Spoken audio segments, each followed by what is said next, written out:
Jöjj itt, komplett komisság, köszön rád! Utódok. Komiszvilág.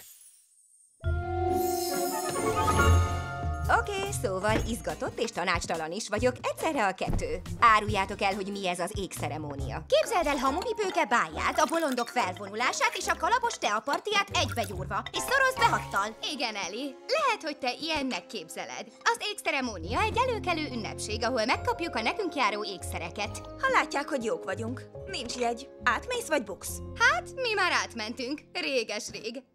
Na? Hú, kínos. És most, hosszú idő után kiadják a komisz gyerekekét is. Hogy kiadják? Hát tudod, amikor előzték a gonoszokat, átvették az ékszereiket. Lefordítom, ellopták. Csak hogy biztonságban legyenek. És most Auradon nektek ajándékozza a csodás égceremónián. Visszakapjuk az ékszereinket. Milyen nagylelkű. Mi az? Ó, durva! Na ki a legkékebb vidéken? Nézd meg magad. Mintha egy alma lenne a nyakadon. Szentély! Jaj, elbűvöltem a teát. Meglepetésnek szántam, hogy egy kicsit jobb színünk legyen. Semmi baj, Jane. Tetszik ez a szín. Így még jobban fog állni az ékszerem. Várj, nem szóltál neki? Senki sem szólt. Anyukád elrejtette az ékszeredet valahol a szigeten. Mindenki kereste, de nem találták meg. Szóval te nem kapsz semmit, Mel.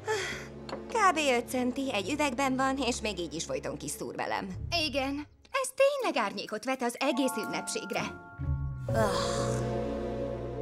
Szóval, anyámnak hála, kívülálló leszek, megint.